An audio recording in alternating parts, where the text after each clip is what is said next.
Ассалаумағалейкум, құрметті қазақ елі. Біз бұған дейін Қажетті Ахметжанова туралы видео шығарған едік. Видео көпшіліктің көңілінен шығып, олар тағы да Қажетті ханымның болжамдарын сұрап жатыр.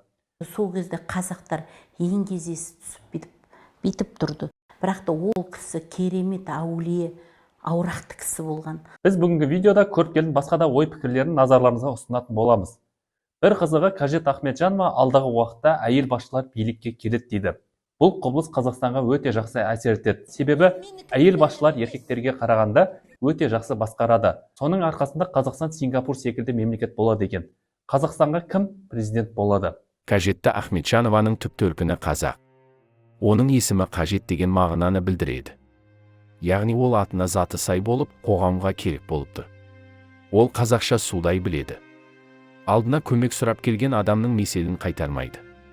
Ол 40 жылдық тәжірибесінде 2,5 миллион адамға көмек беріпті. Және оның көбісі Қажетті ханымға дән риза болып алғысын білдірген. Қажетті ханым жақында ғана сұхбат беріп, Қазақстан келесі жылдан бастап даму жолына түсетінін, бірақ оған бірқатар кедергі барын айтты. Балгердің айтуынша, Алматы қаласы ғана емес, оның айналасындағы аудандар да зор қарқынмен дамиды. Алматыдан Қаскелең, Талғар, Қапшағайға қарай жүретін елірті секілді пойыз жолдар ашылады. Бұрын Астанада елірті салу үшін 10 жылдап мырыңдап жүрсе, енді еліртіні жылдам салатын болады. Яғни билікке адал сүт емген басшы келеді. Ол бөлінген ақшаны тиісті жерге жұмсалуын қатаң қадағалап, бір тиынның желінуіне жол бермейді. Алдағы 10 жылда елімізде заманауи ауруханалар, интеллектуалды мектептер ашылады. Дүниенің түкпір-түкпірінен біздің елге ем іздеп, білім іздеп келетіндер көбейеді. Қазірдің өзінде Алматы, Қарағандыдағы медакадемияларда Үндістаннан келіп оқитын студенттер қаптап жүр. Және ең қуаныштысы, аты жаман қатерлі ісік ауруының емі табылуы мүмкін. Және оның емі күн шуағынан болады. Аспанға арайлап шыққан күнгейде жер бетіне энергия жібереді. Адам сол энергияны ұстап үлгеру керек. Егер үлгерсе, онда ол айықпас дертінен жазылады. Бірде менің алдыма 3-ші дәрежедегі аты жаман ауруға шалдыққан әйел келді. Сонда ол маған, күн бұл өте күшті аккумулятор деп айтты. Ол күннің арқасында дертінен құлан таза айықты. Бізде шамандарда күн тұтылғанда сыртқа шығуға болмайды. Себебі ол кезде күн жылайды, қайғырады. Адам бұл кезде шырақ жағып, күнге дұға тілеу керек дейді көріпкел. Оның айтуынша, қазақ халқы бұрын қатерлі ісік, қант диабеті секілді жаман кеселдермен мүлде ауырмаған. Бұл дерттер қазаққа Еуропадан келген. Бұрын далада көшіп жүрген қазақтар күн астында көп жүрген. Қазақтар үйлерін жиі адыраспандап тазалап отырды. Және қазақтар басындағы бас киімін жауға кигізіп, бәле жаланы кері қайтарған. Сонымен қатар, қазір жұрт шырақ жағуды қойған. Шырақ қазақ үшін өте маңызды деталь. Ата-бабаларымыз шырағың сөнбесін деп айтатын. Ал қазір керісінше, туған күнде торттағы шырақты үрлеп өшіреді. Бұл жаман ырым. Шырақ сөнсе шаңырақтан береке кетеді. Және бұрынғы ата-бабаларымыз нағыз кіршіксіз ислам дінін ұстанған. Қажетті ханым өзінің әлхамдулла мұсылман екендігін айтып, бірақ асыл дініміздің атын кірлетіп жатқан теріс ағымдарға наразылығын танытты. Және барға қанағат қылмай күпірлік ететіндер де көбейіп тұр. Алдағы уақытта суицид көп тіркеледі. Біз адамдар ақпараттық энергияны жаман ойымызбен кірлетіп алдық. Адам баласы өлем десе соған барады. Алдыма келген кейбір кісілер бұл өмірден шаршадым дейді. Бақсы ретінде айтарым, бұл дүниеден шаршадым десең, сенің ең естіп қой, бұл шынымен жарық дүниеден шаршапты. Оның жанын алыңдар дейді. Сондықтан қашанда ия, Алла тағала өзіңе ризамын, бергеніңе 1000 тәубе деп сөйлеу керек. Яғни 10 пәленің 9-ы тілден. Адам не айтса сол болады. Ата-бабамыз жақсы сөз жарым ырыс деп бекерге айтпаған. Қазір психологқа өмірден шаршадым деп баратындар қатты көбейген. Тіпті мектеп оқушылары да депрессияға түсіп жатыр. Соның кесірінен олар өз-өздеріне қол жұмсауда. Әрбір ата-ана баласына жаман сөз айтқызбау керек. Шымкент жақта еркектер шешеден, батыс жақта анадан боқтайды. Бұл жаман сөз көп айтылғандықтан, елімізде зорлау фактілері өте көп тіркеліп жатыр. 3-4 жасар бүлдіршін қыздан бастап, жүкті әйелдерге дейін зорлануда. Бұның бәріне еркектердің боғауыз сөздері кінәлі. Қылмысты азайту үшін балағат сөзді айтуды тоқтату қажет. Әркім есік алдына терек, үйіне гүл егу керек. Тұрған жерінде суды таза ұстау қажет. Әйтпесе, судың иесі Сүлеймен ренжиді.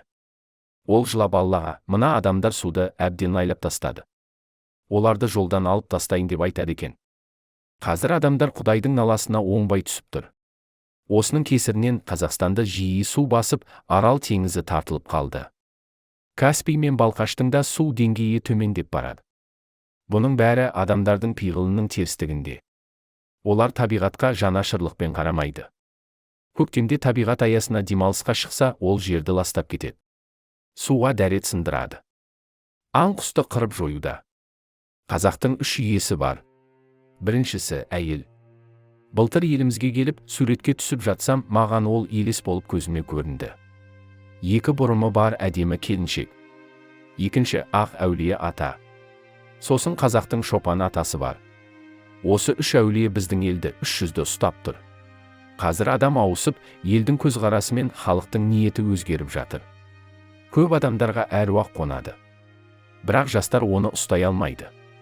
Көбі түсінбей жатыр. Расында да бұрын қазақ халқында әулие әмбиелер өте көп болған. Асан Қайғы, Мөңке би, Майқы би, Қорқыт ата секілді тұлғалар қазақтың тарихын қалыптастыруда үлкен рөл атқарды. Олар халықты бәле-жаладан сақтап, ұлан-ғайыр жерді ұстап қалды. Бетпақдалада елесі кезген баба түкті шашты әзіздің кесенесі қазір Созақта орналасқан. Мұнда ата әруағынан медет тілеп келетіндер көп. Егер жердің иесі мен киесі болмаса, мұндай жерді ұстап тұру мүмкін емес. Сол заманда қазақтар әулиелерін сыйлап, оларға құрмет көрсеткен. Шопан ата қойдың пірі деп айтылады. Яғни кисе киім, жесе азық болған түліктің арқасында қазақ бүгінгі күнге жетіп отыр. Шопан атаның киесі 4 түлігімізді сақтап отыр.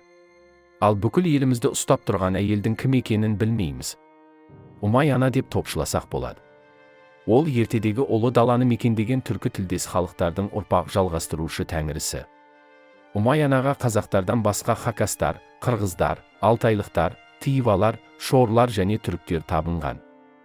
Ұмай ана тек қазіргі Қазақстан территориясы емес, Алтын Орда территориясында да иелік етті. Алтын Орда Евразияның жартысын жаулап алғанын білеміз. Қазақ даласына ислам діні дендеп енген соң Ұмай ананың есімі көк тәңірмен қатар аталып жүрді. Сондай-ақ көріпкел біздің елден әруақтар жерден көтеріліп, ұшып кетіп жатқанын айтады. Мен соған қатты уайымдаймын. Жерді қорғайтын жауынгер періштелер бар. Елімізді, жерімізді жоғалтып алмасын дейді. 12 керемет бақсы шекарада отын жағып отыр. Топан су болса да, соғыс болса да қорғайды. Біздің елде осы әруақтар бар кезде мемлекетіміз жоғалмайды. Ал оларды жоғалтып алсақ, біз Қытайдың не Ресейдің құлы болып кетеміз. Көріпкелдің айтуынша, Қазақстан әруақ дегеннен ажырап қалмау керек. Бұрын ата-бабамыз жауға әруақ деп шапқан. Ата-бабамыз да әруақтан медет сұраған. Дегенмен қазір әруаққа 7 шелпек тарату секілді нәрселерді күнә деп есептейді. Тіпті бұны Аллаға серік қосу деп санайды. Бұл туралы пікірталас көп. Бірақ ең бастысы қазақ ең бірінші Алла тағалаға сыйынап, одан кейін барып әруақтан медет сұраса, ештеңе етпейді деп ойлаймыз. Қазақ өзінің ата тегінен ажырап бара жатқандықтан елімізге дұшпан қаптап кіріп жатыр. Егер қазақ өзінің тегін жоғалтып алса, расында да біз Қытай мен Ресейге құл болып кетуіміз әбден мүмкін. Бұл елдер өз тарихын білмейтін елдерді басып алғысы келеді.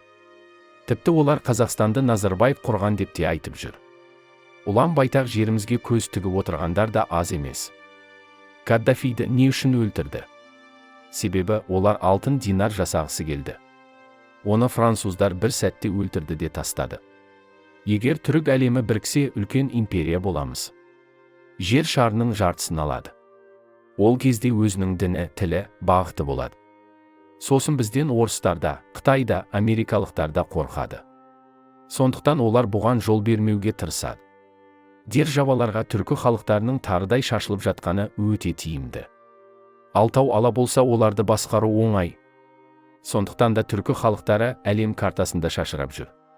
Бірақ алдағы уақытта қазақтар түркі елдерімен біріксе, Түркияның қол астында болып кетпеу керек.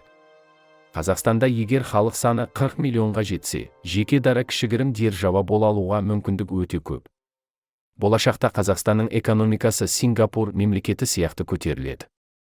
Сондықтан жастар ағылшын тілін меңгеруі керек. Қашанда күлімдеп жүру керек. Күліп жүрген адамның алдынан 100 есік ашылады. 2028 жылы Қазақстан Азия мемлекеттерінің ішінде 3-4 орында болады. Жаңа қалалар, жаңа зауыттар салынады. Жаңа шешімдер қабылданады. Елде инвестициялық компаниялар жұмыс істеп, мұнай жағдайы шешіле бастайды. Алдағы 7 жылдың ішінде Қазақстанның әлеуеті жақсарайын деп тұр. Кезінде Абай Құнанбайлы қазақтарды орыс тілін үйренуге шақырған еді. Орыс тілін үйрену арқылы қазақтар кітапханаға барып білім алсын деді. Өйткені ол кезде халықаралық тіл орыс тілі. Қазір ағылшын тілі.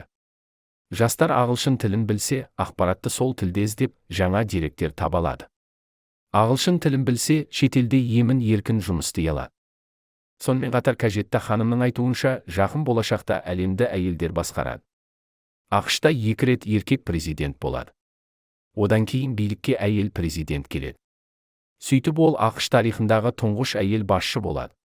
Ал Қазақстанда әйел басқара ма, басқармай ма, ол жағы белгісіз. Бірақ билікте әйелдердің үлесі көбейеді. Бірақ әзірге кей әйел министрлер өз жұмыстарын дұрыс атқара алмады. Кезінде Зүлфия Сүлейменова деген қыз экология министрлігін басқарған кезде Семейде орман өртеніп, қызметінен босатылған еді. Сондықтан да әзірге елімізде әйелге премьер-министр, президент секілді тізгінді беру ерте. Қазақ тарихында тек Томирис қана сақтарды басқарған. Одан кейін қазақ хандарының арасында ешқандай әйел болмаған. Әйелдер көбінесе ұрпақ тәрбиесімен айналысқан. Абай Құнанбайұлын Зере әжесі тәрбиелеп шығарды. Қазір Абай Құнанбайұлы секілді ғұлама болғысы келетін жастарымыздың көптігі қуантады. Мысалы қоғам белсендісі Абай Жаңабай өзінің есімін Абай Құнанбайұлына ырымдап қойылғанын айтады. Ол еліміздегі жемқорлықты жою үшін қатаң шара қолдану керектігін айтады. Қытайда пара алғандардың қолын шабады. Егер өте көп алса өлім жазасына дейін кеседі. Қазақстанда да осыны енгізу керек. Пара алғанды да бергенді де халық алдында қатаң жазаласа, жемқорлық сап тыйылар еді деген ұсынысын білдірді. Дінімізде балгерге бал аштыру күнә дейді. Бұл туралы Қажетті ханым былай дейді. Молдалар күнә дейді. Егер қасиет қонған шынайы балгер болса, неге бармасқа? Көп адамдарға биыл үйінді сатпа, ақшаңды жоғалтып, қиналып қаласың деп айтамын. Ал біреулер ақша үшін бал ашады. Ондайлар көп. Сол үшін балгерлерге жоламаңдар дейтінді жиі естимін. Бізде өзбектердегідей дәруштер болған екен. Олар бал ашумен айналысқан. Домбыра, қобыз тартып отырып айтқан. Таспен, құмалақпен сөйлейтін. Ол кезде білімі жоқ болғанмен жай адам балгер бола алмайды. 15 минутта алдыңдағы адамның психологиясын өзгертіп, миын тазалау үшін білім керек. Бақсылар отпен аластап, су шашып адамның жаман энергиясын алып тастайтын. Қысқаша айтқанда Қажетті ханым адам пейілін түзеу керектігін, кең болса кем болмайтынын мәлімдеді. Жұрт бір-біріне жылы сөз айтып, жақсылық жасап жүрсе, қайырымды мемлекетке айналып, ел бай тұратын болады. Барлық ізгіліктің бастауы таза жүректе.